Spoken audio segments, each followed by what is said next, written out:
I'm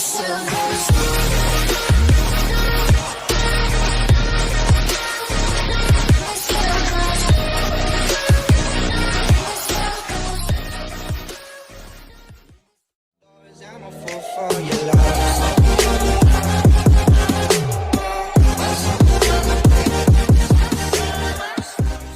Assalamualaikum warahmatullahi wabarakatuh. Perkenalkan, nama saya Wahyu Fernando, BP 1810542023. Saya berasal dari kelas S1. Dalam video kali ini, saya akan membahas mengenai cara pembiayaan Islami, salam dan istisna. Adapun topik yang akan kita bahas yaitu yang pertama, salam dan salam paralel, yang kedua, istisna dan istisna paralel, yang ketiga, perbedaan antara mode pembiayaan salam dan istisna. Baiklah, kita masuk pada topik yang pertama yaitu salam dan salam paralel. Bai'ah salam atau biasa disebut dengan salam merupakan pembelian barang yang pembayarannya dilunasi di muka, sedangkan penyerahan barang dilakukan di kemudian hari. Akad salam ini digunakan untuk memfasilitasi pembelian suatu barang yang memerlukan waktu untuk memproduksinya.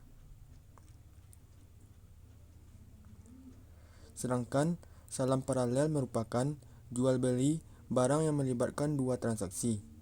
Dalam hal ini, transaksi salam pertama dilakukan antara nasabah dengan bank, sedangkan transaksi salam kedua dilakukan antara bank dengan petani atau pemasok. Rukun transaksi salam. Rukun transaksi salam meliputi yang pertama yaitu transaktor, yakni pembeli dan penjual. Yang kedua, objek akad salam berupa barang dan harga yang diperjualbelikan dalam transaksi salam. Yang ketiga, ijab dan kabul yang menunjukkan pernyataan kehendak jual beli secara salam, baik berupa ucapan atau perbuatan. Rukun transaksi salam paralel. Berdasarkan fatwa DSN nomor 5 tahun 2000 disebutkan bahwa akad salam kedua atau antara bank sebagai pembeli dan petani sebagai penjual harus dilakukan terpisah dari akad pertama. Rukun-rukun yang terdapat pada akad pertama juga berlaku pada akad salam kedua.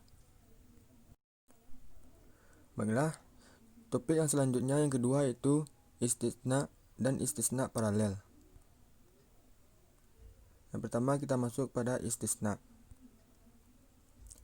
Istisna adalah akad jual beli al-mustasyin atau pembeli dan as-sani produsen yang bertindak sebagai penjual, di mana pembeli menugaskan produsen untuk menyediakan al-masnu atau barang pesanan sesuai spesifikasi yang disyaratkan pembeli dan menjualnya dengan harga yang telah disepakati sebelumnya. Rukun transaksi istisna. Yang pertama yaitu transaktor atau antara penjual dan pembeli. Yang kedua yaitu objek istisna atau ada barang yang diperjualbelikan. Dan yang ketiga yaitu ijab kabul atau sigah. Ketentuan tentang pembayaran. Yang pertama yaitu alat bayar harus diketahui jumlah dan bentuknya. Yang kedua, harga yang telah ditetapkan dalam akad tidak boleh berubah. Akan tetapi, setelah akad ditandatangani, pembeli mengubah spesifikasi dalam akad, maka penambahan biaya akibat perubahan ini menjadi tanggung jawab pembeli. Yang ketiga, pembayaran dilakukan sesuai dengan kesepakatan. Dan yang keempat, pembayaran tidak boleh berupa pembebasan utang. Selanjutnya itu istisna paralel. Istisna paralel adalah akad jual beli di mana bank sebagai penjual memesan barang kepada pihak lain, produsen, untuk menyediakan barang sesuai kriteria dan persyaratan tertentu yang telah disepakati nasabah atau pembeli dengan pembayaran sesuai dengan kesepakatan. Kemudian, untuk memenuhi kewajibannya, kepada pembeli, penjual memerlukan pihak lain sebagai pembuat.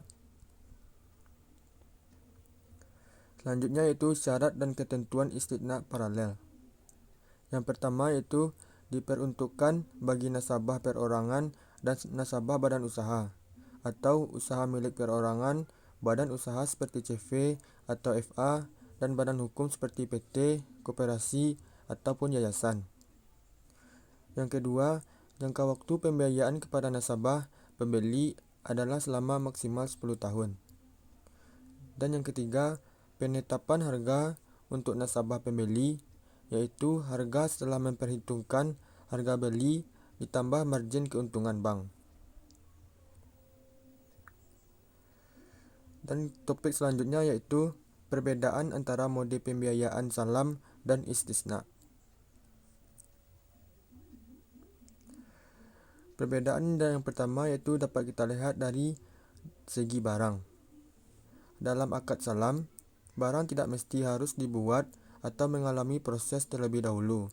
Sementara pada akad istisna, barang mesti dibuat terlebih dahulu. Perbedaan yang kedua yaitu dari segi status akad. Akad salam bersifat lazim atau mengikat. Artinya, tidak bisa serta-merta dibatalkan oleh salah satu pihak. Sedangkan akad istisna akadnya tidak mengikat, kecuali jika barang sudah dibuat, maka boleh ada pilihan untuk membatalkan akad. Dan perbedaan yang ketiga yaitu dapat dilihat dari segi pembayaran. Akad salam mensyaratkan adanya rasul mal dalam majelis akad, berbeda dengan akad istisna. Dalam akad istisna, pembayaran boleh diserahkan secara tunai semuanya di awal, dicicil, dihutang, ataupun dilunasi di akhir akad. Selanjutnya yaitu contoh penerapan akad salam. Contohnya, pemesanan buah mangga Indramayu sebanyak 10 kg untuk acara seminggu ke depan. Barang yang dipesan tentu saja merupakan barang yang ada padanannya atau mitsli dan tidak perlu ada proses pembuatan, hanya proses pengolektifan belaka. Penyediaan barang bisa dipetik dari kebun dia sendiri atau dari membeli pada pihak ketiga. Pada saat akad tersebut dilakukan, rasul mal harus diberikan. Dan contoh penerapan akad istisna yaitu saat kita memesan lemari kepada pengrajin lemari sesuai dengan spesifikasi yang kita inginkan. Barangnya perlu dibuatkan terlebih dahulu dan pembayarannya tidak mesti harus ada rasul mal di awal akad. Jadi, kesimpulannya, hal yang mesti diperhatikan dalam akad salam dan istisna ialah karena keduanya merupakan akad jual beli yang penyerahan barangnya ditangguhkan, maka spesifikasi barang harus diperjelas sehingga jika ada ketidaksesuaian, pihak pembeli atau pemesan bisa melakukan khiyar dengan membatalkan mengembalikan barang, meminta pengembalian dana, atau pertanggungjawaban. Baiklah, mungkin sekian dari pembahasan video saya untuk kali ini. Kalau ada salah dan kekurangan, saya mohon maaf. Wabillahi taufiq wal hidayah. Wassalamualaikum warahmatullahi wabarakatuh. Panda.